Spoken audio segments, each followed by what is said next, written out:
Bob, Yes. before the three-step, does he usually do a stretch to ensure that the couple actually coupled?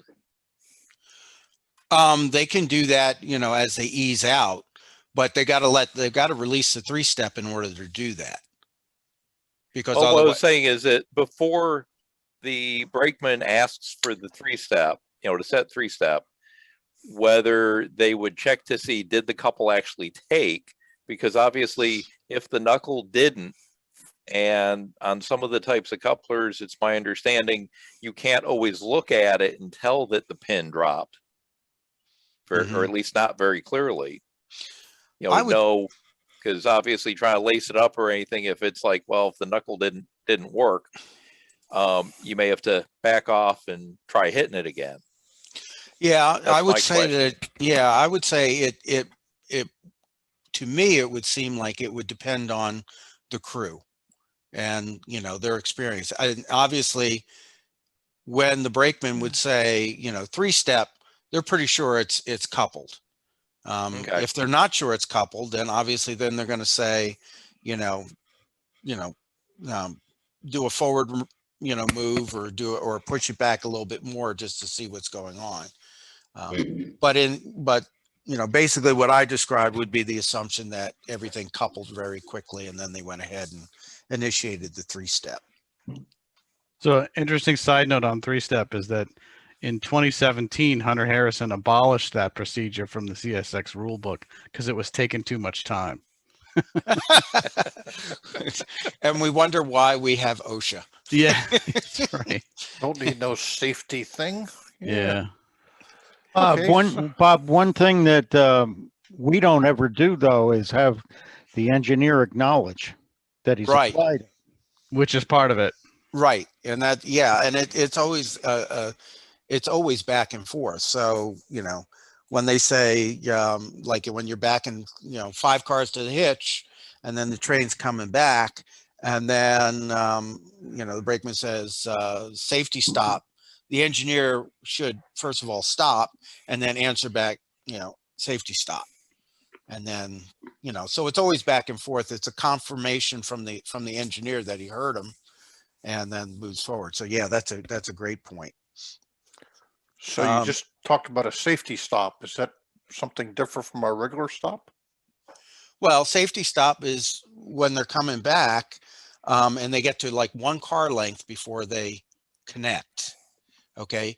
Instead of just like we do in the model world, coming straight back and connecting, in the real world, they come back to within a car length and then stop the locomotive so they don't slam into it. And then, the brakeman will say safety stop, and the engineer will stop and reply back safety stop. Now, then the conductor will say, okay, release the safety, bring it back nice and easy. And then the train's just slowly coming back, and he'll say, 60 feet to the hitch, 50, 40, 30, half a car, whatever. And then hitch, three-step. Yeah, mostly just to kill any of the momentum in the rest of the train or the locomotive was what they hoped for, because that way you never carried enough that you could actually hurt the cargo. Right. And, and it's also for the safety of the people on the ground too, because you got somebody out there and you slam it too hard, that person's got to run. And he might not make it. You got to be nimble. Right. So, again, the three-step is just letting the brakeman know that, everything has been disengaged from the locomotive. It's not going to move. Now they're free to work under the train, around the train, on top of the train, and do what they've got to do. Yeah, So, I mean, the brakeman had a dangerous job in that anytime he got back around those couplings and such, a lot of bad things could happen if they didn't have this procedure in place, correct? I mean, that's what I'm viewing. Yeah. And it's to let the locomotive engineer know that, he ain't going to move that train, and to let the brakeman know that it's safe to work around the train so they don't get crushed. They don't get run over, so that there isn't an unexpected movement of the train by the engineer. So, it's a good it's a good practice to try to replicate when you're running a local. Just gives you a little something extra to do. Like I said, I've tried to do it since we've done Zello, but of course I've got 2 channels going on, so I kind of remember to do it, and then I'm going over and dealing with the frozen camera, and then I come back and I'm like, screw it, let's just keep it moving. Right. Expedite. Expedite, yeah. Yeah, Oh, we're gonna annul that rule for this session. So I know well, there were a couple of other questions that had come to mind, and I did put a link in the chat to the terms that I've pulled that are probably the best ones, and they're linked right on the web page. Yeah, I got it pulled up. Yeah. So, I mean, one of the ones that some people don't know is CP, which stands for control point. And a control point can be the name of a location. It can be a switch number. It just identifies a certain place on the railroad that you're okay to go to. So like on the Nickel City line, my control points represent the switches, the switch numbers, just because it's easy for me. If we have a problem, I know I don't have to say, well, you know, switch or CP 1235 is actually, you know, turnout 26. It's just, you know, simple for me. But I do have several intermediate control points on the Canova grade. I've got CPCG, and then in between the towns of Laurel Valley and Mills River, I've got CPMR or ML, I forget, which is where the signal is. So there's signals at CG, and there's signals at ML. The intermediates. So, yeah, they're intermediates. And so you know, the dispatchers have always have started taking advantage of that to say, you know, you're clear up to CPCG or CPML. That gets you a little bit farther along instead of waiting these vast distances between turnouts. The one that caught me was the one by the defect detector. Oh yeah, 201. Yeah, the defect detector 201. That's ML. Yeah, that one, when I got thrown out, was hold at ML. I was like, uh-oh. Right. Well, and you know, and I put those on the map, and I've also put the signage on the signals. So Yeah, when you, that's how I caught us when it was on the signal. I come up on it, saw it was a red signal, and saw that, and I'm like, oh, okay. yeah, that's where you are. I must have missed the memo when you labeled all the signals, because all of a sudden I was passing signals and I'm like, what is that stuck to the map? Oh, it's got letters on it. What is that? Oh, yeah, it's well, actually really handy. Yeah, well, you know, now that there's cameras on the layout room, you know, you have to go over all that stuff. All my labels on the fascia that face the aisle are completely useless. Right. Yeah. For anybody who's got a camera on a train.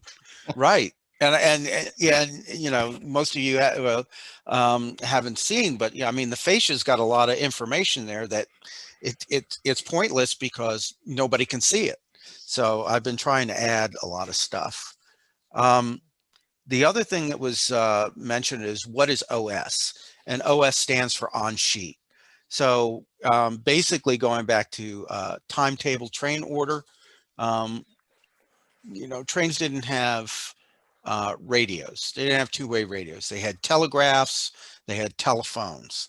And so at stations, you had a station master, and they had a train sheet, and they were responsible for recording the arrival and departure of trains as they pass those locations, and then picking up the phone or using the telegraph to send that information to the dispatcher, who was nowhere around.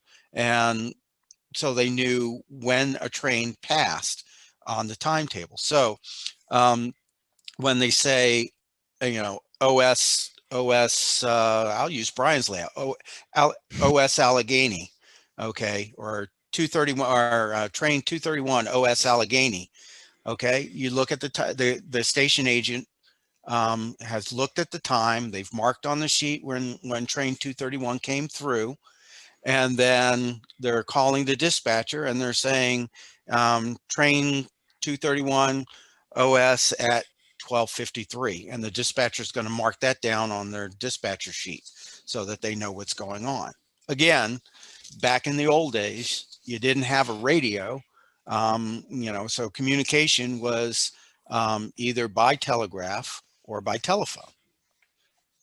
So correct me if I'm wrong, but that's OS.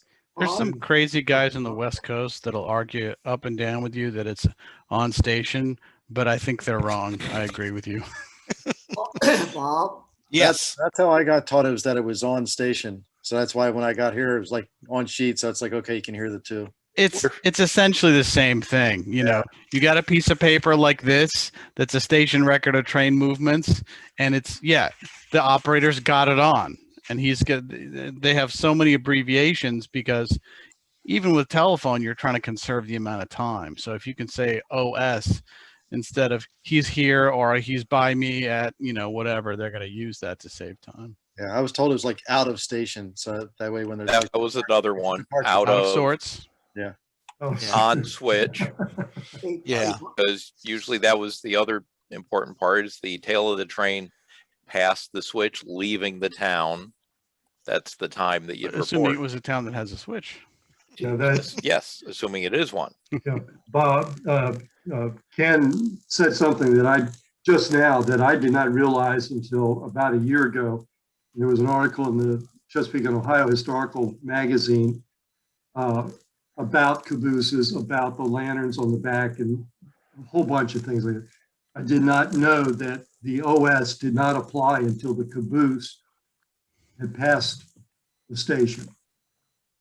And that would Train's make not complete. Yeah. right. It was not complete. So you could have, I guess, theoretically, back in my era that I'm on, if you did not have marker lights on the end of the last car, the train had not passed. There could be another section, I presume, then, and until you have those marker lights. So at Allegheny, when they would send the helper engine back to Hinton, it was just the engine, but it was a train because it had marker lights on the rear of the tender. to add to this, historically, this actually started in the around 1860 or so. All right. Well before singles. And what it was for was the dispatcher did not have a picture of what was going on. And they only had timetables. The train orders weren't in use. So as the train OS'd at the station, and then and the station master telegraphed it across the network, the dispatcher could put on his spreadsheet and see a picture of what was going on. Mhm. And if something was delayed at one station, instead of holding everything up and only working with the timetables, they started the train orders. So the dispatcher had to have on the spreadsheet where the train was at all times, which effectively, where it came from was he was putting the train location on his sheet so that if for some reason something broke down at a station or a high priority train, he could issue train orders to route trains around each other. Mhm. Yeah. Right here Another- on page 12. Is it?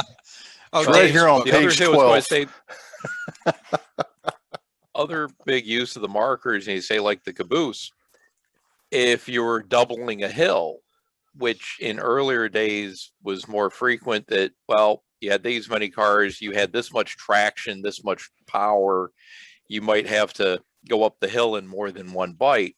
The fact that you left the caboose, Mm-hmm. 2 miles down, you were still that train a bit kind of stretched out while you were Yeah. getting the whole thing up to the top. Right. Yeah, that was very typical of the Saluda grade in North Carolina because it was so steep. They had to break the train down into segments and bring it up piece by piece to Saluda and then bring it back down the other side of the mountain piece by piece. So that train literally took me a long time to get from the one station in Hendersonville to the one station down in South Carolina, just because it was broken apart. So the OS times back then would have been significant. So Bob, a question I have is, how big of a piece of rope do you need to tie down a train? You don't need a big piece of rope. Gotta have an So, anchor on it though. yeah. So basically when you so tying down a train is just mainly applying the handbrakes to the train set. Okay. Now in that particular, in the terminology and in the way CATS looks at tying down a train, the train is not terminated. The train is just been tied down to be recrewed, or it's going to be holding there for a certain period of time, but it's still an active train. And the way CATS interprets that is it changes the marker color from a gold, which means that it's a staffed train, it's an active train, to a kind of a purple or a magenta color, and it stays on the board wherever the location is. When you finally complete a run and the train is no longer moving and it's not going to be recrewed, or all of its work is done, then the train is terminated. And so there's the difference. So when you tie it down, there's still more work to do, but it's probably going to be done by another crew at a later time. So for example, the mainline local 502T, when we've been doing these remote op sessions, there's absolutely no way that train can run and do everything it needs to do in one session. There's just too much work, but it gets halfway through its run by the time we're ready to end for that session. So essentially 502T or 504T tie down at the end of that session. And then at the next session, it's recrewed with a new engineer, and then it continues on its way. So the rest of the trains we terminate, but the locals we tend to tie down because they go over multiple sessions. So they have to be tied down someplace so trains could pass them if the crew doesn't show up, the new crew? Well, yeah, normally you're going to tie a train down in a siding or in a yard. You're not going to tie it down on the main line. It would be very rare. I can't, anybody think of a circumstance where you tie a train down on a main line? It's on your piece of paper, outlawed. Outlawed. Yep. Oh, If you're outlawed, yeah. You're tying it down right there. Oh yeah, you're right about that. That's right. And I think that happened here one year on the. I thought you meant on your layout. No. On the CSX main line. It was like there was something going on, and the commuter trains were trying to get out of DC. They were fully staffed, and they only got so far, and then they came to a halt, and they waited, and they finally ran out of hours. Right. I can't remember if that was like a lightning storm hit local equipment that took out a whole many miles of signaling, or whether it was a failure down in Jacksonville that once again screwed the signals up for many miles. 9 times out of 10, it was Jacksonville. Well, terrible place to put a control center. Well, I was on board, and I told a number of you guys this. I used to have a friend who was the engineer on one of the commuter trains, and if he'd see me and this other guy on the platform as he was pulling in the station, he'd always slide the window open and he'd do this, which basically meant walk down to the end of the platform and wait. And we'd walk down to the end of the platform, and then all of a sudden the engine door would pop open and we'd hop on and we'd ride in the cab. And the one night we were going home was the night that Jacksonville had the lightning strike. And so we sat between Alexandria and Springfield, close to Ravensworth. And then the dispatcher, she was really on top of her game, and she was dispatching in the blind. And it took us maybe 2.5 hours to get home. We were going at 15 miles an hour, restricted speed. And every time we were approaching a red signal, our engineer, he'd call in, and she would start the roll call as every train marked in to find out what their location was. And then once she did the roll call of the trains that she had under her purview, she would start giving each train individual instructions. You're cleared to proceed at restricted, past this signal all the way up to. So it was a long trip home, but it was very interesting to listen to the dialogue going back and forth between her, and she must have had maybe easily 40 trains that she was running, and they were all in the blind because everything was shut down. She had no computer. All she had was a radio, and I think I can only imagine. Yeah, Post-its and a magnet board or a map or something. I don't know how she did it, but she did a fantastic job. And was she in Jacksonville? She was in Jacksonville. Yeah. I mean, their whole center just went dark with they had a direct strike. It took out the whole center for, I think the better part of 4 days, if I remember. That's like out on the big incidents of using the T cards. Yeah. Yeah. So this guy's here. yeah. Velcro and moving things around. So T cards, not P cards. I was thinking about swiping a card. Nah, fire stuff. T cards made command post stuff. When the blackout hit New York in 2003, those of us who were lucky enough to be stuck at work, they sent us out to try and get things under control, but supervision quickly realized that the subway was not going to run for at least a day. So they decided that they were going to post me at 59th Street Master Tower, Columbus Circle. And the only thing that I actually did was take a screwdriver and unlock and take the wire off the buzzer that said that the batteries were low, because they'd been listening to it for about 7 hours and they didn't. The panel was dark. The radio system had backup so they could talk to the trains in the tunnel for about 2 or 2.5 hours. In that time, they put a Post-it on the panel for every train and the lead car on that train on the whole panel, because once the battery backup went down and once they lost the radios, they had no idea what was out in the subway tunnels. Yeah. So it was talk about that. That's my Post-it story. Are you going to stick to it there, Dave? Yes. That's I saw what you did there, Ernie. That's very good. It was terrible. So there's a couple of other terms that we've been using that I've been happy to see going on. One of them is headroom. So usually when a train is asking for headroom, like in the yard, they're pulling a cut of cars, but the cut of cars exceeds the length of the lead, the yard lead, and they want to do it in one move. So headroom is basically you're asking the dispatcher to give you authority out of the yard or past a control point so that you can make your move. So for example, in Nickel City Yard at CP 22, which is on the west end of the yard, that's the main line switch to the east, to the west lead and to the main. And you only have about 6 car lengths that you can pull.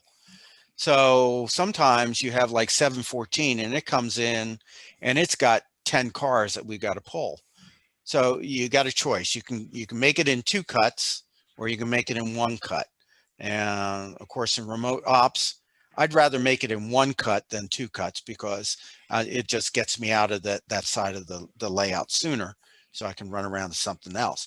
So if I've got 714 and I got to pull 10 cars, I know I got to get out on the main. So what I'll do is I'll pull the cut, I'll get it up to the signal, and then I'll call the dispatcher and I'll say, the NCR to dispatch, I need headroom at 22 to complete a move, from track 5 to track 4.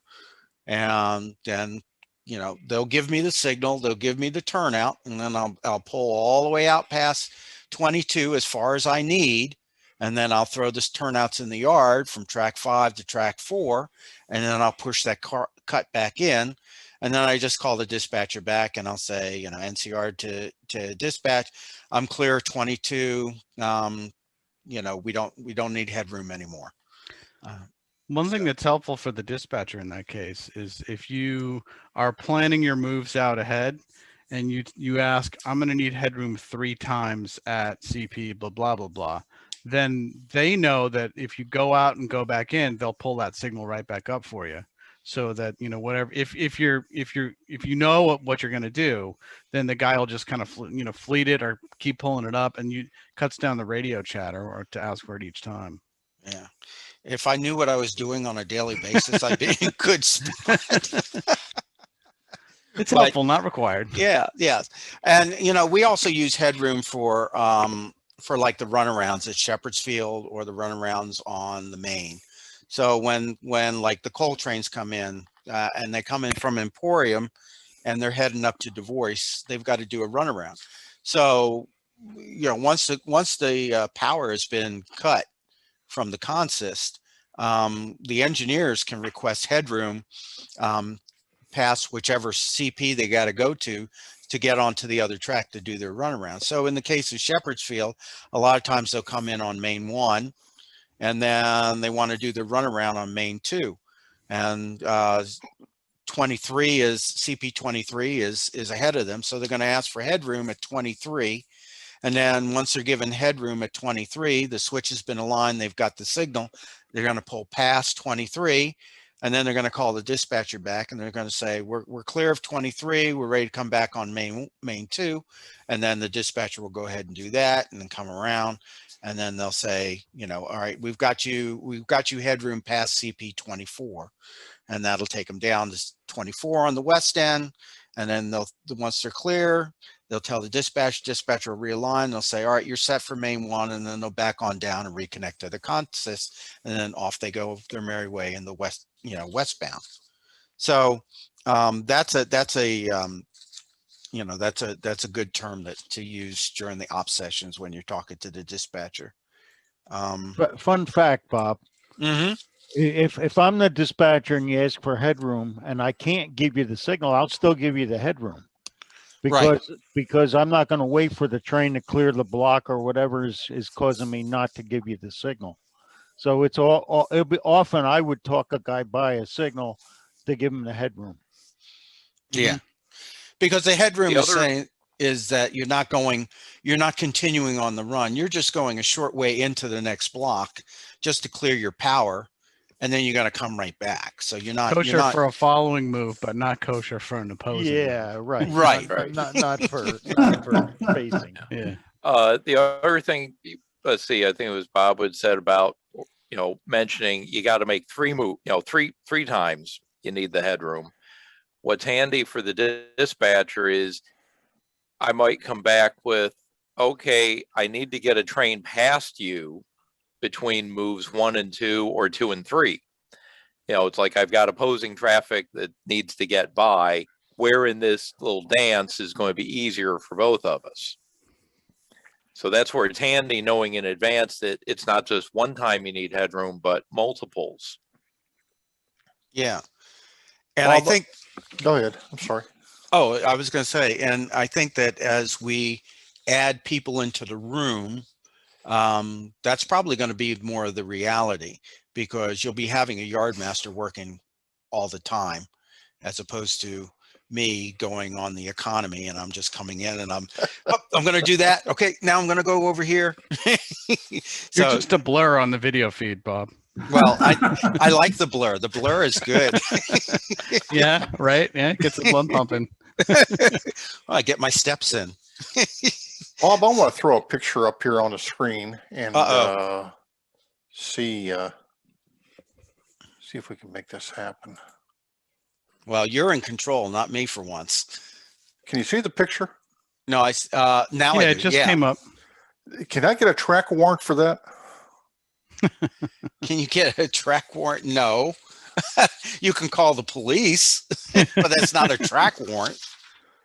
Well, I was curious because I was I saw it on a railroad the other day, and I saw these two trucks running around, and I got some other pictures of them here. If I can get the darn thing. Well, it's not going to work for me. There we go. That's a close up of one of them, and then this other one. They're side by side. And I noticed that this one here has a an antenna on it. And, I was just curious. Have you ever seen anything like that on your layout by chance? I just curious. Ernie, is that for a scanner, maybe? Yeah, I was thinking it might be for a scanner. Maybe. You know, with these guys, what they're doing here, and I mean, it looks to me like they're hanging out, and I'm waiting for the railroad police to come, but it's that truck looks very familiar, as a matter of fact. Definitely a rail fan location. Oh, so here's another term for you: a foamer. Oh, Yeah. what? I didn't see that under Yeah, home. yeah. A fummer? So I was just curious, and by the way, Bob, that truck in the front is your truck. Oh, it is. Yeah, it's going to be delivered as soon as we can find some way to get it delivered to you. But that is your truck for your layout. Now watching Dave Billy's or Belly's Abelys. In his minivan, I said, we got to do something about this. And so Bob has to have his.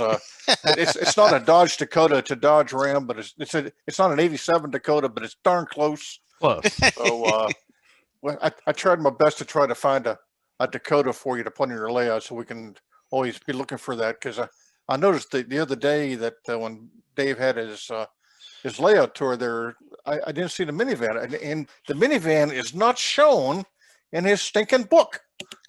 Are you sure about that? I couldn't find it. I was looking. I can't imagine that Dave wouldn't get at least one picture of the minivan in there. That's had to what I protest find that. surprising too. It's got to be one of those things like Where's Waldo? Yeah. Really. You got to look for it to find it.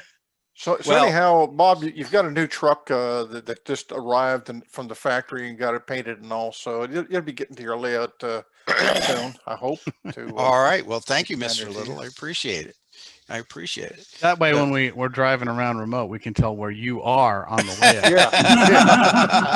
That's the key thing. Wherever you're at, that truck has to be with you. You just can't be running around. Yeah, you got to carry it. Yeah. Well, I'm gonna take one of my plastic figures that I haven't painted yet, and I'm gonna have them like this with the radar gun. And so when you come around the corner, there's the FRA inspector, and he's clocking you as you go by. Your imagination is too much, Bob. I got a whole bunch of unpainted figures that I can manipulate in many ways. You got naked fingers? I mean, I think they're gonna go down. No. Unpainted. Oh, unpainted. Oh, I thought you said naked. Get your head out of the gutter. So there's a couple other terms that I've referred to before. So hitch obviously is a slang term for coupler. So when you say you got 5 cars to the hitch, it means 5 cars until you coupler. Now we should maybe use this term on the layout, in the hole. Okay, so it's basically when a train needs to be cleared off the main track and into a siding for another train, sometimes referred to as, being put in the hole. And we've had several instances where, things are coming and all of a sudden the dispatcher is like, oh God, so he probably has to call back to one of those trains that says, I got to put you in the hole. And then he knows, get out of the way. No, I don't do that. I just screw it all up so nobody can move. It's all in fun, Interlocking, that's another one. If you hear about interlocking, it's basically any location that includes a switch or crossing of 2 tracks. It's derived from the early practice of the installation system of mechanical equipment called an interlocking plant to prevent collisions.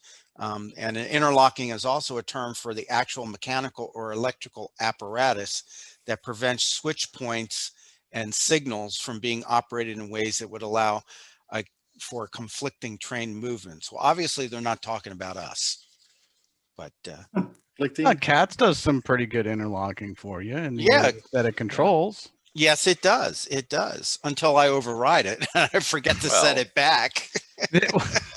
Management can always override. That's always an option on any railroad anywhere. Right, right.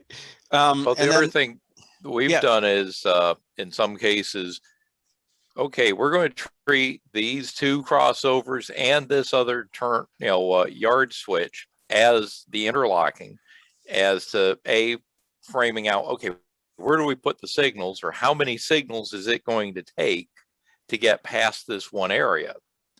So in some cases, an interlocking might just be a single turnout, like between single and a main and a passing. But then again, it may be somewhere else where no, there's 3, 4, or 5 different turnouts, all comprising the one interlock that says, well, there's only really one valid path through this at a time.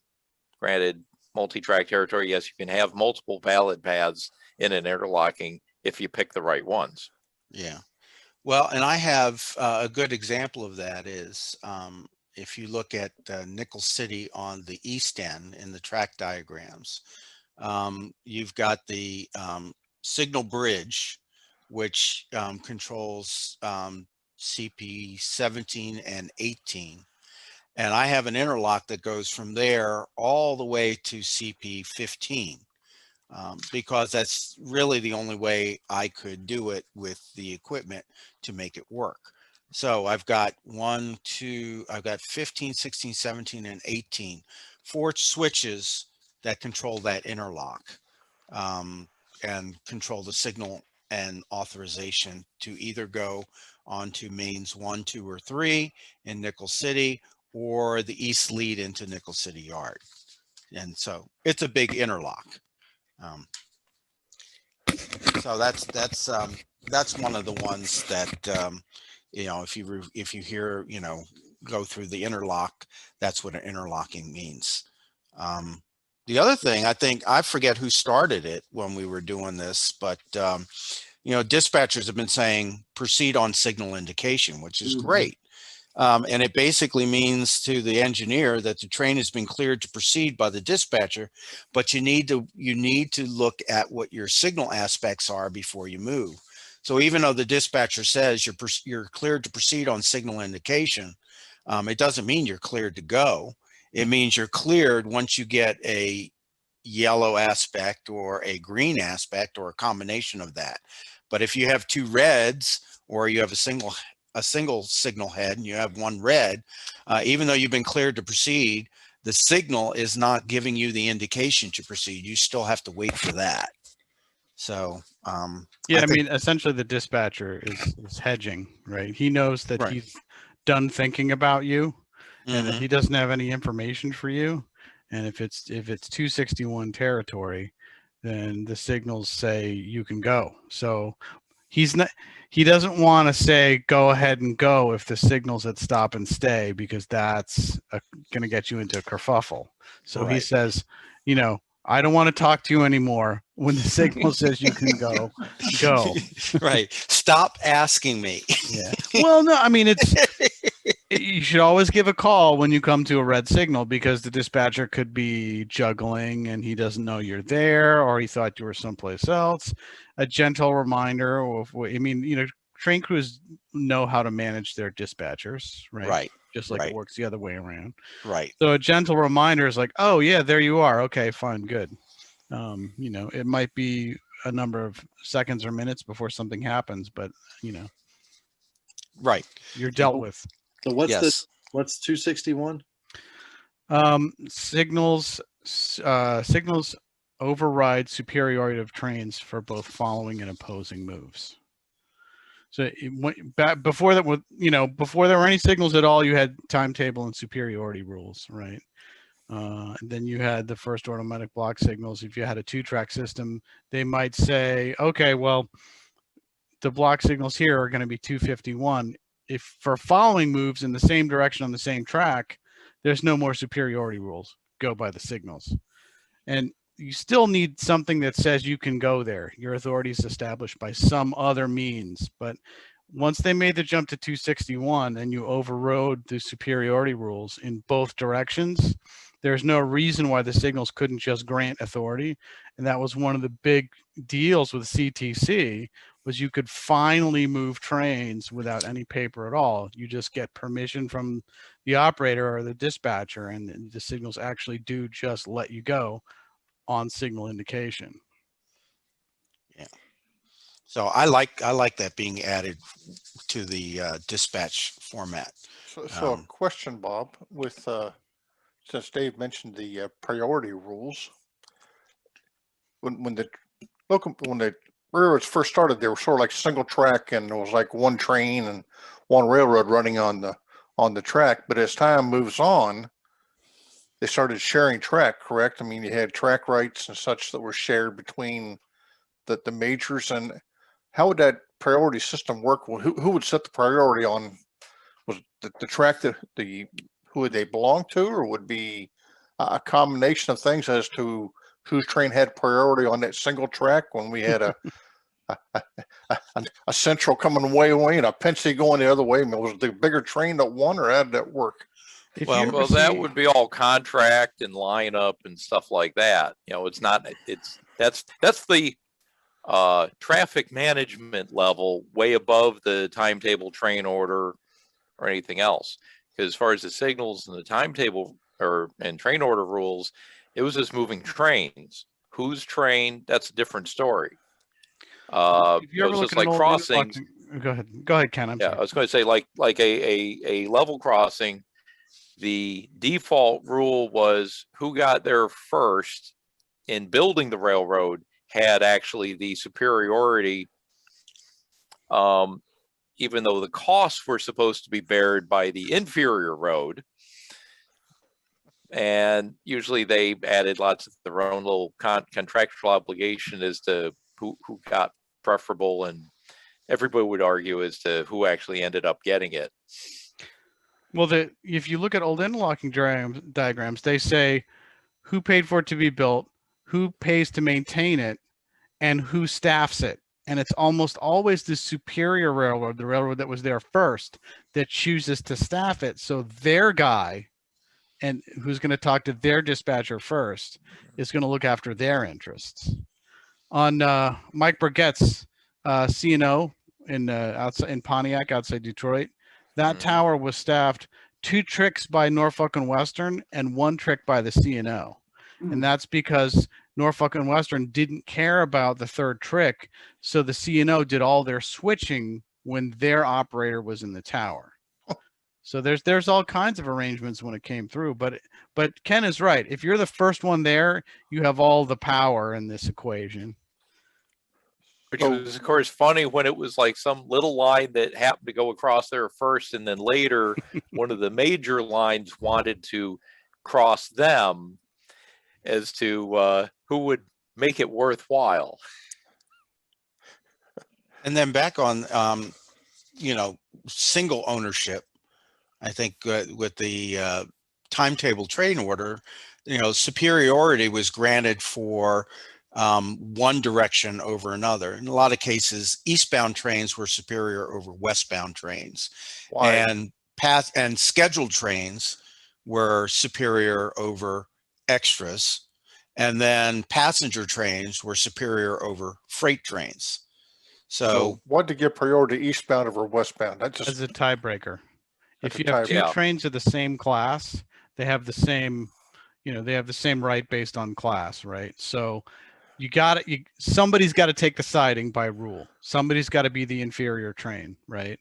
So they just, rather than just toss a coin, they say, all right, it's eastbound over westbound. And then that establishes a clear hierarchy for any meet that you're going to have under superiority rules. so it wasn't based on the number of trains going east or that kind of thing. Long Island used to flip it in the middle of the day. It was westbound to New York was 12 a.m. to 12 noon, and it was eastbound from the city to Long Island from 12:01 p.m. to 11:59 p.m. HOV Actually lanes. makes sense. Yeah. They stopped that a long time ago. That's crazy. Well, They still do it in Washington. On the C&O, as the railroad developed from the mid 19th century into the 20th century, it was the Allegheny subdivision, which is what I'm modeling with single track, of course. And they, from what I read, they would run the trains in fleets. They would run 5 trains from say, Hinton to Clifton Forge before they would run a westbound group of trains. It was obviously very inefficient, but that was the easiest way at that time, rather than one train goes one direction, one train goes the other, because they didn't have that many sidings that they could actually pass on up until probably the 1880s, or maybe even into the 1890s. Yeah, that's a traffic flow decision. Like that's probably somebody realized that trick works best at a pretty high level, and they tried to timetable them that way as well as to. I mean, fleeting is basically what that is. That was the term I was looking for. Yes. Yeah, and even with train orders and stuff, I find that frequently I'll see in the lineup that, okay, this period is going to be mostly northbound or mostly southbound. And I use that to my advantage because it's a whole lot easier than having to deal with a whole bunch of individual meets of every type. If the main flow is going one way, I write the orders for, effectively for the next 3 or 4 hours, northbound is the right over everything else. And then I'll do a period where it's going the other way. Paperwork doesn't scale on a fast clock, so that's actually pretty handy. So if I assign somebody a pig train, what am I giving them? Piggybacks, trailer on flat car. Or a stock car. Depends on the era. Right. Or intermodal. Yeah. So I remember Southern Pacific Golden Pig Service cars. Yes. Trailers, rather. Yeah. Mm-hmm. Right. Actually, I think I have an HO scale 1 downstairs. Believe it or not. Got to look for that. Sitting in my intermodal yard. So taking up space. Let's see. What's another one? Bob, how about the extras? The extra trains you used to run, and I guess the flags that were utilized to designate some of those trains. Second section, you mean? No, white flags for extra. Oh, white flags for extra is what I was thinking, yeah. Green flags for a section, and then no flags meant it was the actual scheduled train. Right. Right. So if you saw a train fly by with green flags, you knew there was something coming up behind it that was the second section of the train. So so you don't assume that train's gone and there's nothing else coming behind it. There is something coming behind it. So second section, they had a separate powering? Yes. They were basically 2 trains, but it was the same train and same schedule. Okay. Right. Same schedule. So they can occupy, the same space on the timetable, even though it's 2 separate trains. It's just first section and second section. Yeah. In the ideal world, they'd be, just like 10, 15, 20 minutes apart following each other. So it's almost like having one really long train. But the reality, in some cases, the sections were, second, third, fourth section might be also running with a run late in the order to effectively stagger them that far off of the scheduled times. So opposing trains had holes to slip through. But as far as extra trains have got no rights. So they have to wait for everybody. So the white flags just indicated that it was an extra train and not pretty much. Everybody just go. I have white flags to prove it. Right.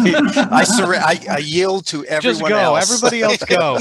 There's a diner by the siding where it was right. So basically, like when we're dispatching my railroad, we have the scheduled trains which have the designated numbers, either in the 100 series, 200 series, 300 series. Anything that starts off with an X is an extra train. So it's not on the schedule. It doesn't appear anywhere in the published schedule, and it has no timetable. It just shows up when it shows up, or it never shows up at all. It's a filler.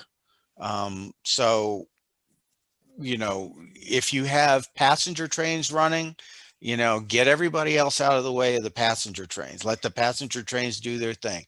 Then if you have scheduled freights running, scheduled freights are the next priority. If you've got a local train working the layout, the local train has got the third priority. And then the extra trains, they just got to wait. They got to wait for a pocket, and then you send them on their way. And if they've got to sit most of the session, well, that's just the way it is. But they're not a scheduled train. Bob, So- on your layout, I've had the passenger train and I've had to wait for an extra. What would cause that? The dispatcher. Either that or the extra happens to be the president. Yeah. Well, not me. No. Again, in the model world, we don't, we're usually figuring all this stuff out as we're doing it, and everybody's just having fun learning about it. But if we were to really try to model the prototype, the passenger train would never wait for an extra, unless there was a unique circumstance where, let's say, the extra was on single track territory long before the passenger train was scheduled to come, and something happened. They had a hot box, they had a mechanical equipment issue, they had some type of failure, so they're tied up on the main line while they try to fix their problem. In that case, City lines, then do you're they stuck. really need all that money from Amtrak for running on time, or did they just kiss that income goodbye? Well, Amtrak on my layout is pretty much true to form. They don't ever run on time, and they're usually held up getting out of the chute anyway. Yeah. I regard X as an extraordinary opportunity to foul things up once more. Right. I'm catching a theme here from Brian, I think. Yeah. Well, I've learned, I've dispatched Bob Fairwood a lot now. I've learned a lot of good stuff. Yeah. Well, actually, what I've liked is, everybody's had such a great opportunity to dispatch that the skill level of the dispatchers is just getting better and better and better. It's a relative term. Well, I don't know. We could have had some really major screw ups, and people were figuring it out on the fly as they were going through and saying, "Oh no, I'm not going to do that. I'm rescinding that authority, and I'm going to hold you here, or I'm going to get you down here, but we're probably going to have to do a saw-by maneuver." Which, by the way, what is a saw-by maneuver? You have to take a saw to the train. And go by. Well, there's two different types of saw-by, the single and the so-called double. Single, normally one train of the two could fit on the side track or the main track, and then the other has to kind of, zigzag around them. The double saw-by is where each train is bigger than both of those tracks. And the only way you can get past each other is a really complicated dance. Yes. And it involves uncoupling and recoupling. Yep. And planning. And planning. Well, we've had a couple of those, and we've actually, made it work surprisingly, and it didn't take the whole session to get it done. So kudos. You better hope Last you two have operating sessions we've had that problem down in Underwood. Yeah, there's been several times where Underwood, we've had two big trains coming in, and there's not enough room for either one of them. So maybe management would outlay some funds and extend the siding at Underwood. What do you say? I just shortened it. He just shortened it, and he's got a new program for the shipping stuff that's going to make longer trains. Interesting. Yes. 14-car trains on a 10-car train. Okay, gotcha. Well, yeah. So all truth be told, I am in the process of switching over to Ops Pro as opposed to Ship It, and Ops Pro is generating a lot more cars and a lot more industry traffic. So right now on my tests, most of the trains are actually running at about 15 cars. Ouch. Easy. How many 15-car sidings do you have? 1, 2, 3, 4, 5, 6. Where Okay. are those, Bob? I haven't seen those 15 car sightings. Nickel City, Maine's 1, 2, and Oh. 3. Well, that doesn't count. Bristow 1 and 2. And then Du Bois 1 and 2. Those are 15 cement cars, right? So they're like, you know, No, little two-bay no. hoppers. 15 ore cars. No. They can fit 15 60-footers on there. How Okay. big is that Canova yard? That's pretty big. The passing track. Yeah, that's the one. That's the one that's Bristow. Bristow's in the center, so it runs Montserrat to Canova, Mhm. and that one can easily fit probably 16 to 18 cars with power. So With power. Okay. with power, yeah. So a So- 10-car train isn't a 10-car train, because a 10-car train still has power you still get on the siding, right? I mean, Right. The And way a I camera look, car. Plus a camera car, plus which the camera car. yeah. yeah, the camera car screws things up. So Yeah. so usually what I wind up doing is I wind up dropping one car that isn't going to be doing any work in this session, so that we can stay within limits. I'm the not challenge sure, of but it. I don't believe the Ops Pro is smart enough to know that, okay, yeah, you can have this train length and that train length, but never the trains will meet. I don't think it knows how to look for that. Well, I'm not using it in that manner. The way I'm having it set up is I tell it what the length of the train will be, and I say the maximum length is, and it's in feet. So I tell it what the maximum length will be for departure from a specific location. And then as it does its magic, it says, okay, I've got enough here. I can pull these from all of these tracks and everything else. What I like about it is the switch lists are much easier to read. Yes. There's a lot of information there that I could never get on the Ship It thing, like when to ask for track authority, like when the industrial switcher is working Nickel City East, there are some things that are already printed on the switch list that says, you need to wait for the arrival of 401 or 402 and assist with switching with 402 before you depart. And then the yard switch list, which I just got working, I really like, because it's side by side, every train in time chronological order. When this train comes in and it's expected to arrive at this time, you want to pull this, and all these cars are going to this track, this track, this track in the classification yard. And then you need to go over here to these tracks, and you need to pull these cars from these classification tracks, put them on that train because they're going to this location. Ship It doesn't really do that. It tells you locations that things are going to, and then it's really up to the yard crew to figure out, by looking at the sheets, where the what classification track it is, and etc. And Ops Pro, I like, it says this car is going to track 4, this car is going to track 16, this car is going to the locomotive fueling track.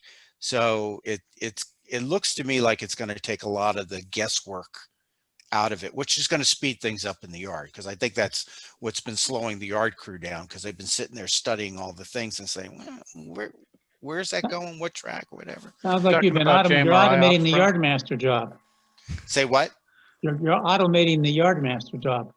No, I'm just making the directions clearer to understand when somebody's in the yard, so that when all these trains start stacking up on the main line, waiting to come in, that the yard crew really knows exactly what they need to do, regardless of how familiar they are with the yard. And that'll help speed getting things in and out of the yard. Bob, So, are you talking about JMRI Ops Pro? yes. And the more I was talking to Dan Foltz, because I was having some issues, and Dan was really responsive on helping me resolve the issues. And it actually wasn't an issue with his program, it was actually an issue in my computer, but between talking it out with Dan, he helped me figure out what the issue was, and then we were able to get the whole thing running just fine. But yeah, he's put a lot of work into it, and I like it. I like it. So so we may be seeing those switch lists when we spin back up again for ops. So Bob, when you And the talk switch about lists are also available in the phone. Oh yeah, if you do that, yeah, you can get them through JMRI if you do them. But the one thing, Ken, that I do is I print them out and then I save them. So, you know, the Ops Pro gives you the opportunity to do it live. So so if you're the conductor, you've got your switch list. As the train's moving, you can open your phone up, and as you're moving cars, you can check those things out, and it updates JMRI in live time. And basically, the way that it looks like it would work is you could actually have a person sitting at the computer, the hostler sitting at the computer, and when you're ready to come on duty, they'll go over and they'll build your train on the computer and then print your switch list right then and there. And it takes into account everything that's moving on the railroad.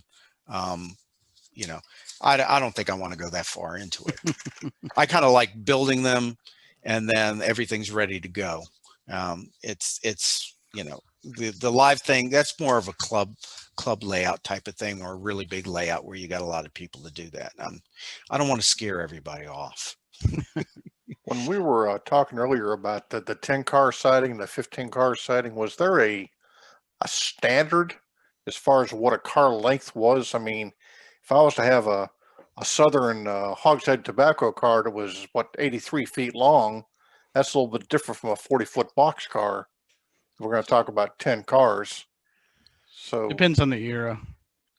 Yeah. So, I mean, what I'm using is, I'm using, I think the 50, if I remember correctly, when I put everything on CATs, I used a 50-foot car as the car measurement, because I have some 40-footers, I have some 50-footers, and I have some 60-footers, but I don't have a lot. I don't have an overwhelming number of one. So 50 seemed to be the good average to give me the track length. Now, Ops Pro, and I could change this, Ops Pro uses feet as opposed to cars. Actual feet? Scale feet. Oh, scale feet. Scale. Right. So what it does is it takes in your switch list, when you leave, it says departing this location with 10 cars, so many 100 feet, and so many tons. And it gives you that report out on every destination that you depart from. So a sneaky dispatcher could print the switch lists and have them there while they're dispatching, and they'll see after every move what the length of that train is. And I could change in CATs from cars to feet. I could just say, you know, it's 1,000 feet long or 1,090 feet long. And then the dispatcher could just look at the length of the train and look at the length of the siding and say, oh, okay, he'll fit. Oh, he won't fit. So I got to do something else. So, or you can just roll the dice. I think just hold them in the yard. It's okay. Hold them in the yard. Yeah. Oh, here was one. Here was one that roll by. So John used a roll by when he was engineering a train. So what's a roll by, and how do you report it? It's Roll by inspection, right? yeah, it's you're observing the train that's coming by you for any defects or hanging equipment or anything that might be hazardous. Hot boxes. Right. Yeah, And then when do you report that? after he's gone by. Complete. Yep. Right. When you see his markers. Right. So how would you report that on the, give me an example of how you report that on the radio? I would call out the train by whatever number, engine number or train number, and say good roll by, meaning no defects or something similar. Yeah. So that, yeah, I like that. The other thing and John's done this a lot, is when the defect detector goes off and reports out as the train goes through the defect detector. John's been very good about marking up after it's done transmitting and saying, let's say he's BF3, he'll say BF3 reporting no defects or something to that effect, I think, which is good, because then that means that the engineer has acknowledged that their train doesn't have defects. Although I will say we've had 3 defect alarms over the course of our op sessions, and those trains just keep on going. I'll stop if you want me to. I've come by and I've seen the flashing alert going off and everything else, and I'm just like, oh, somebody got caught. Well, you're the one Well, who for has to walk the ballast to inspect the train, not me. Yeah, that's true. Yeah, I'm doing all the legwork. One comment I make about the reporting, what I notice up here in CSX territory is only Amtrak, verbally acknowledges each of the defect detectors. The regular trains, if it's a no defects, they don't say a thing. If it says something other than no defects, then they have to immediately acknowledge reply, and usually end up delaying themselves at least an hour or two. Mm-hmm. We'll never delay that long. I'll give you 20 minutes, maybe 15 minutes, but that's going to be it. We're good at fixing things. Yeah, I heard 3 this winter that they presumed it was ice on one of the airline hoses, that by the time they had actually walked the train, either they found like one that had a bunch of ice and they just kicked it off, or they walked the whole thing and there was nothing to be seen, and it was a dragging detector, and it was acknowledged that, well, it probably when it hit the detector it fell off. Probably. So if let's say I've got train 300, and 300 is leaving the yard, and it doesn't have any cars because there's nothing for it to take with it, but down the line it's going to pick up a consist or cut a car somewhere. How would you identify that on the radio? What would you, to let the dispatcher know that you're only running your power? Light engines. Could be, yeah. Running light. Running light. Is it running on well, the dispatcher should ask you for your power and how many cars you're hauling. Right. When you call, CTC or no, you should call a dispatcher to get permission to leave, to begin your trip, so they know about you, right? And their question back to you should be, that's great, how many cars? And some guys will ask you on a model railroader, how many empties and how many loads, because technically that's what they have to put in the book. Yeah. Right. Numbers of empties and loads.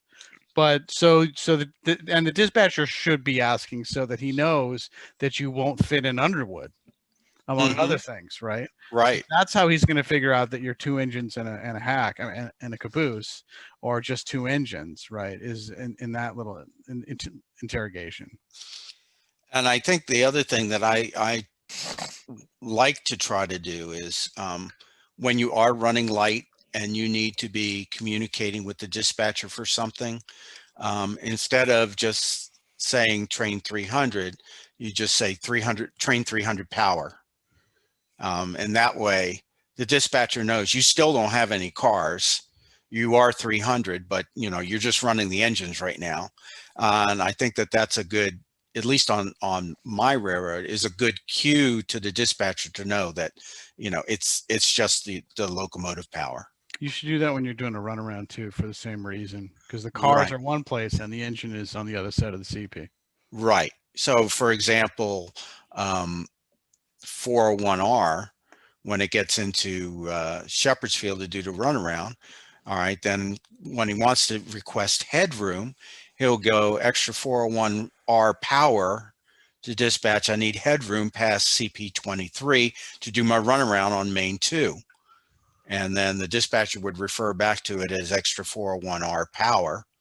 And then once 401 finishes his maneuver, he'd come back to the dispatcher once he's reconnected to his consist and say, 401R, we're reconnected. We got 2 engines and 10 cars ready to head west. Mm-hmm. Yeah. And that way the dispatcher knows it's a full train now and it's not just locomotives. So Why would a dispatcher need to know how many empties and how many loads? Horsepower to ton, and he can make an estimate about whether the train's going to operate slowly over the division or quickly over the division, or whether he's going to have to double a hill or might have to double a hill if the horsepower to weight ratio is not favorable with the engines. It's, if you look at dispatchers' sheets, in the column at the top before the stations that are usually at a bevel, they have the conductor's name, engineer's name, empties, loads, all the engines, et cetera, et cetera. There's a lot of information that they capture, but they get a feel for how long it takes to go from X to Y or Y to Z, and they know, oh man, that guy Steve Vaughn Jr. He operates so slow. He's always going for the overtime. I'm going to put him in the first siding I can possibly get him to. Or that other guy, he's got way too many engines. He's got mostly empties, and I know for a fact that he operates fast. I'm going to get him 4 sidings down the line and it could be the same train, same extra, on a different day. Interesting. So if somebody's running deadhead, what does that mean? They're taking the bus. So if a passenger train is running deadhead, what does that mean? That's an equipment move. You mean Yeah, like a train is deadhead? no Yeah. revenue. Right. So no passengers. They're just moving. They're moving the train from one yard to another. So it's just a move of equipment. But a crew deadhead is a slightly different thing, where they are positioning to pick up a train that is not at their initial reporting location. And Long Island has some strange thing about certain trains are legal deadhead trains and other trains are not. And it has something to do with labor agreements, and I don't even understand it, other than the fact that their special instructions strictly define legal deadhead trains and not legal deadhead trains. And past that, I don't know what the deal is. It's just crews moving around. Cool. One of the things that would be good to get used to is when the trains mark up at the beginning of the session. Let's say you got train BF4. You can say you'd mark up to the dispatcher and say BF4 dispatch engineer Smith, we're on duty, 10 cars, 2 locomotives, we're ready to roll. That means that throttle's been acquired. You've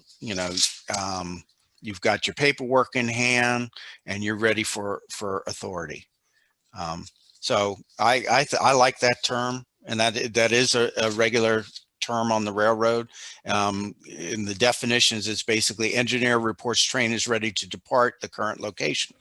So, that would be something really good to add in when you guys mark up. What else? That's the easier. Some of those details are easier when you're in person, of like how many cars are actually on this train. I'm not sure that's always in the train paperwork.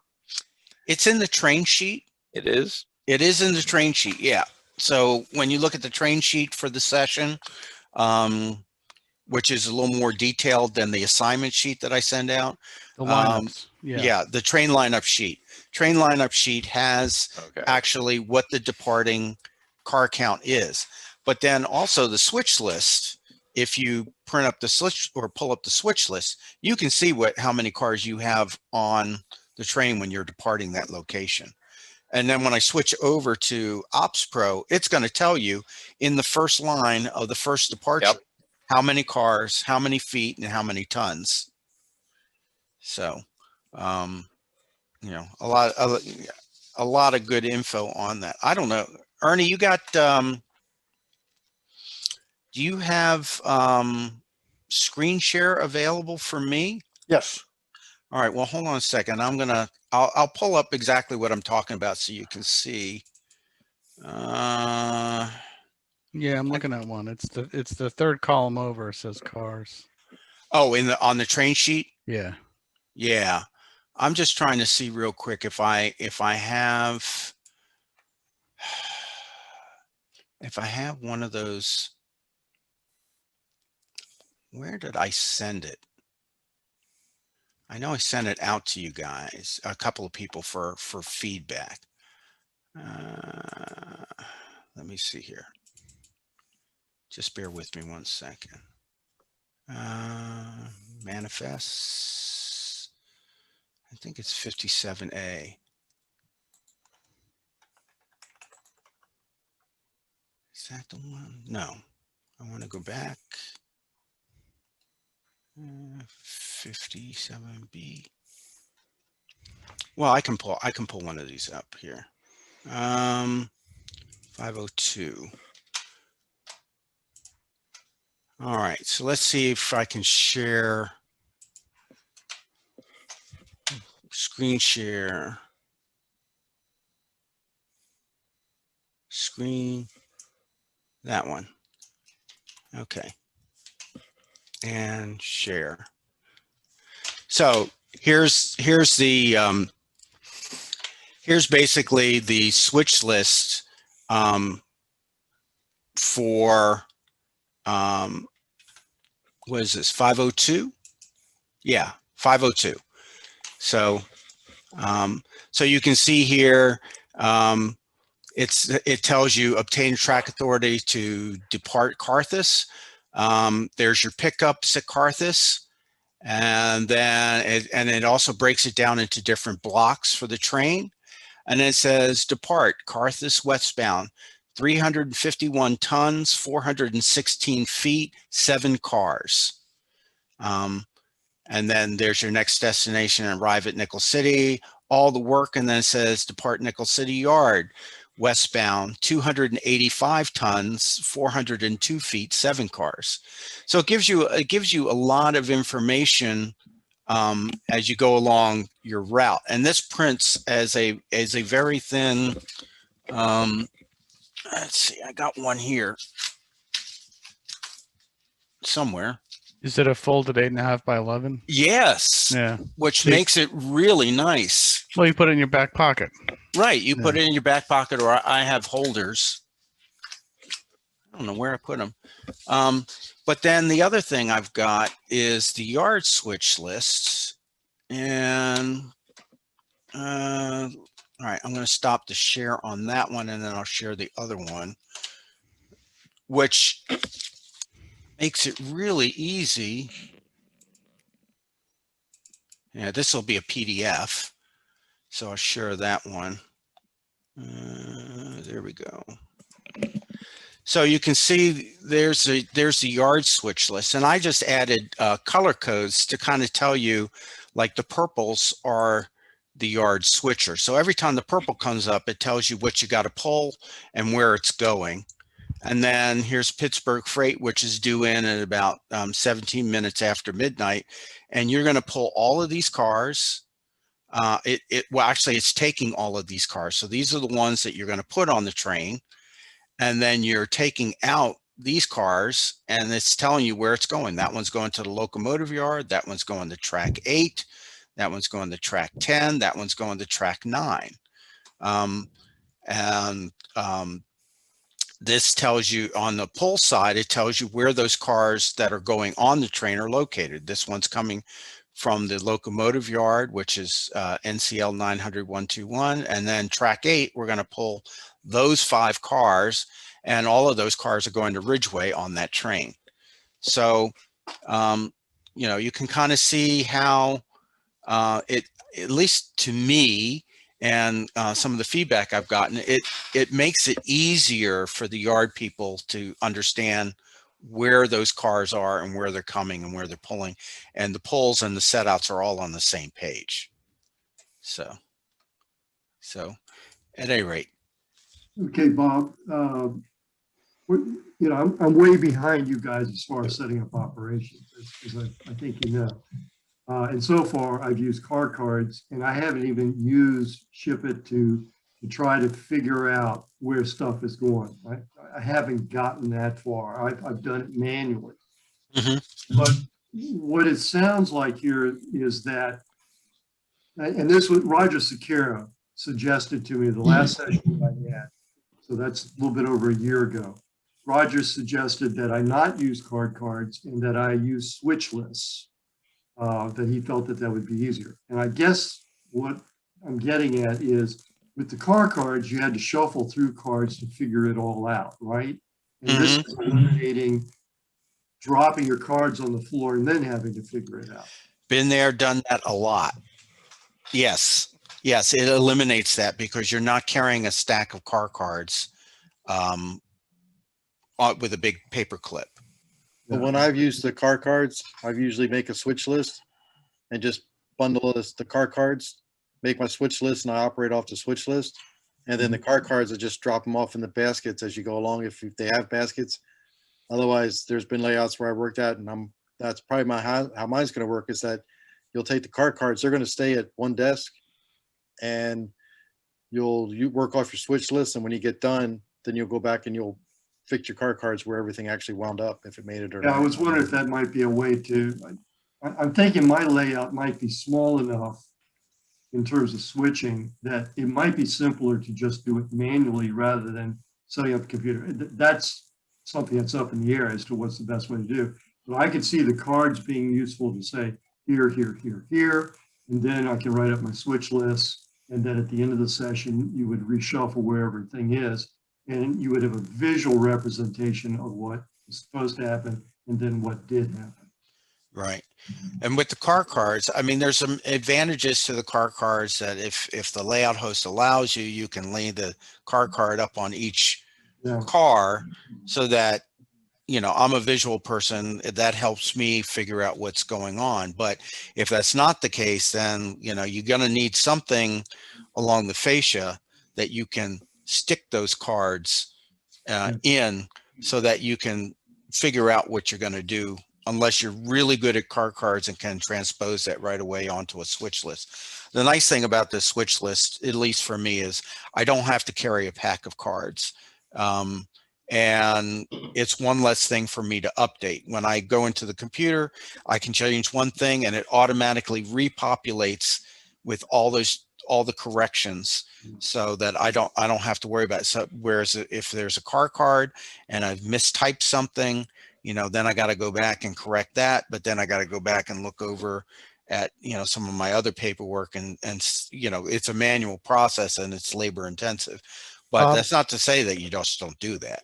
How do you deal when you're using switch lists? How do you deal with cars that don't get spotted in the right place?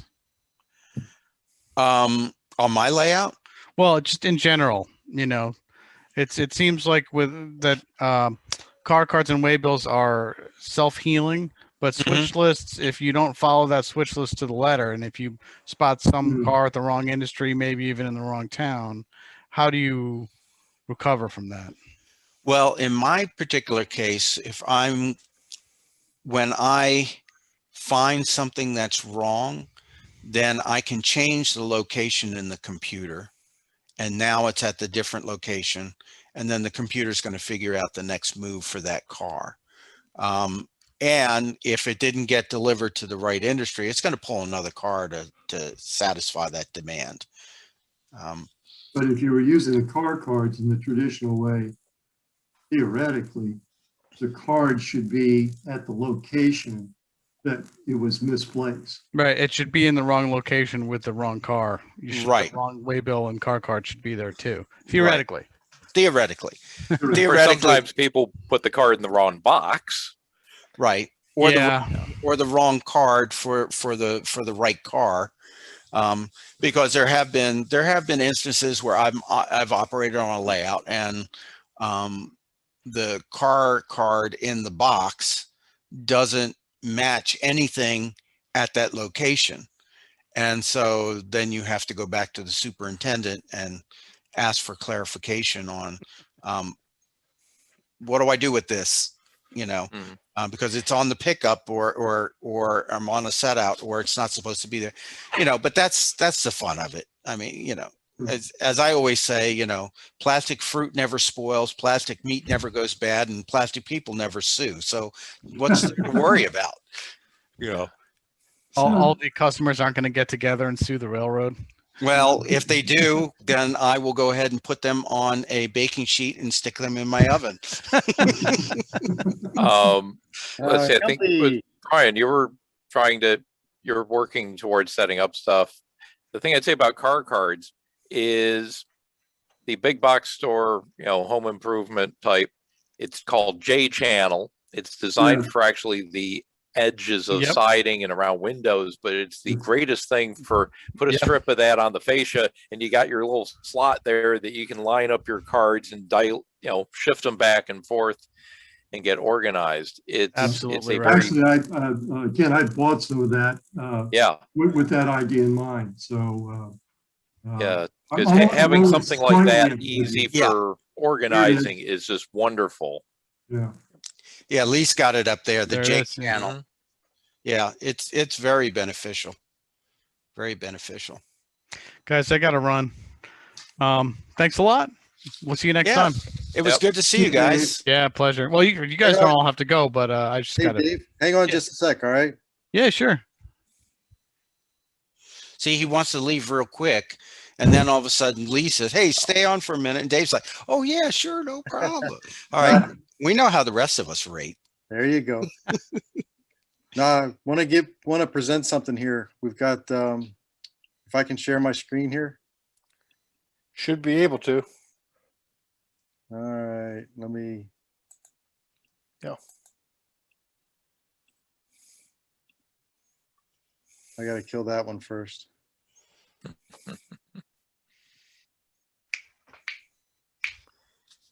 Technology is wonderful. It is. There you go. Can you guys see that? No. All right. Take one. Technology question. How do you share with multiple screens? In my case, screen one's my priority, and I put whatever I want on screen one and project that screen. But when you have that share, it lets you pick what screen you're going to do. It's either screen one or screen. There's Lee. Yep, Lee's got it. There it is. So now I got to get.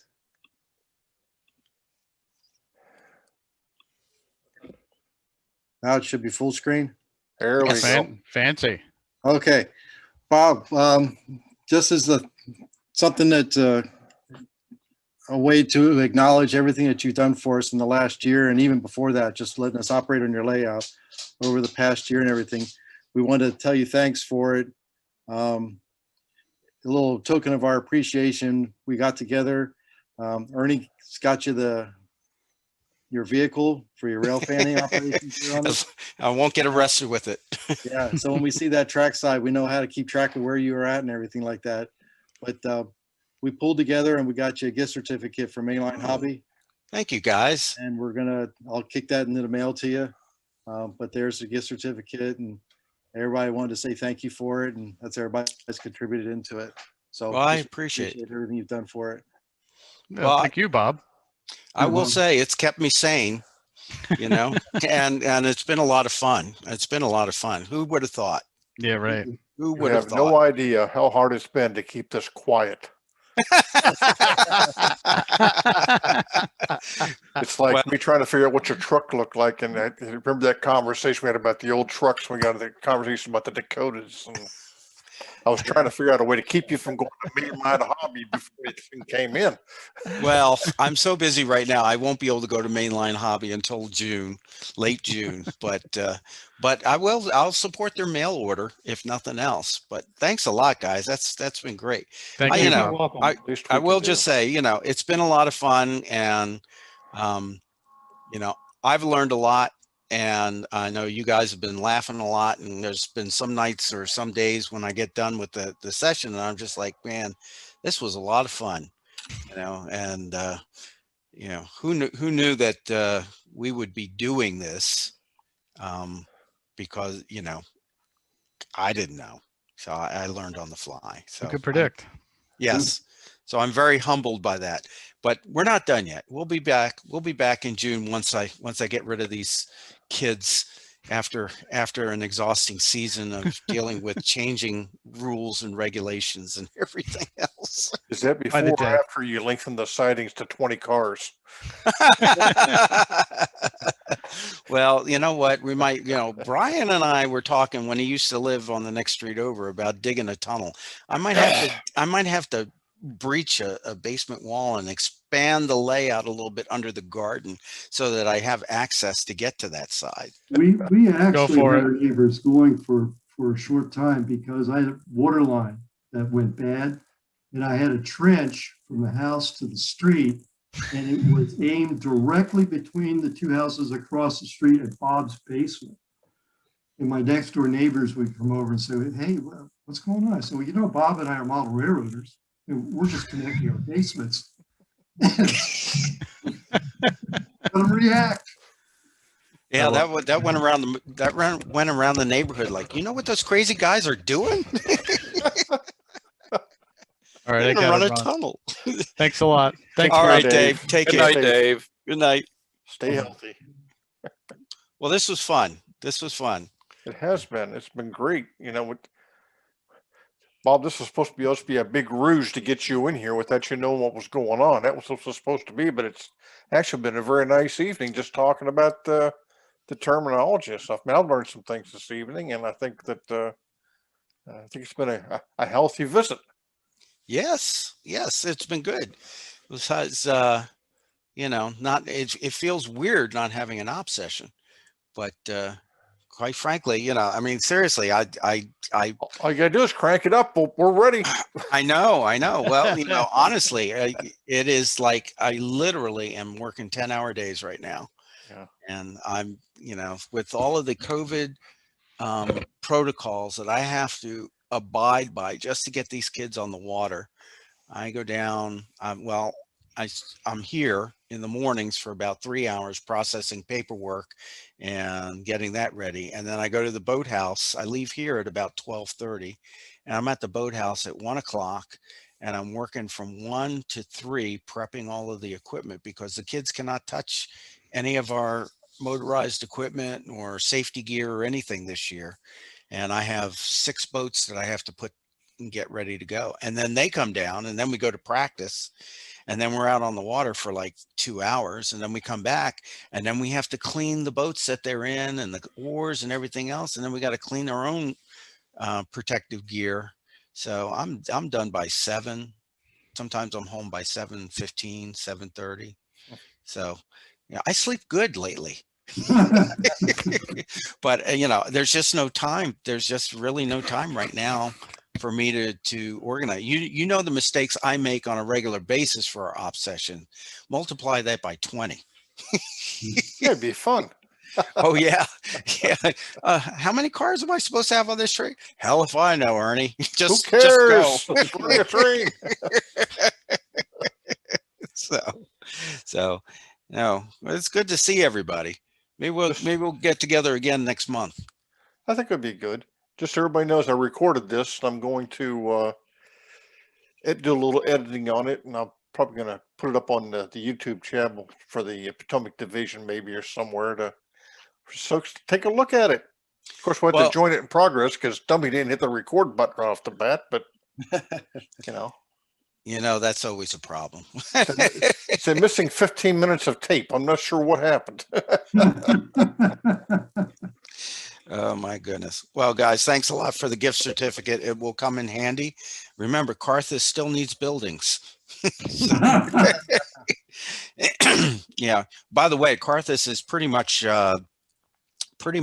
I've got scenery all the way around to the removable sections that go into the furnace. And so I'm almost ready. I'm working on 3 buildings there right now for those industries. And then I will start finishing the last section of Du Bois, which is over top of the last unfinished section of Carthage. And once that's done, then I'll go down and finish Carthage, because as Cam Green said in his YouTube video the other day, he said, you need to do the upper deck scenery first because gravity makes everything drip down below. And he's got a lot of scenery work he has to redo now because he'd scenicked his lower deck, which was beautiful. And then he started scenicking the upper deck, and then all the glue and everything just dripped down onto the scenery below. So, so Du Bois will be the next little section that the town itself. And then, so, you know, hopefully in another couple of months, everything will be pretty well complete in there. It was very shrewd of you to put it in movable scenery where your furnace is, because that will ensure that you'll never have to have furnace work. Right. Well, you know, I'm probably going to be a water heater before that. But I learned a lot of that actually from Tony Custer, Custer.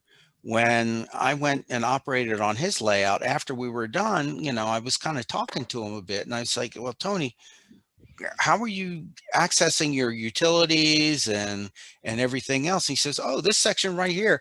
And the whole section is like a giant door. And he just pulls it away from where the yard and everything is. And there's his furnace, and there's the laundry room right there. And then the garage is another like double hinge section that he pulls out, so that, you know, so when he's not running the layout, they're all open and accessible. But when he has an op session, he just closes all those things, makes the connections, and off he goes. So, and he's got a beautiful layout. So hopefully get to operate on it again at some point. But well, Ernie Master, you are the instigator, and I appreciate the opportunity. I wasn't the instigator. The instigator is up there at Lee Stormer. He threw an email out as a phishing thing, and everybody hook, line, and sinker jumped on. I'm glad the guys came together and were able to do this for you, Bob, because it's you have certainly given us the opportunity during a very difficult time to run trains and have fun and enjoy the company. That's the bottom line. Well, thanks again. And it gave me time to weather 2 more cars.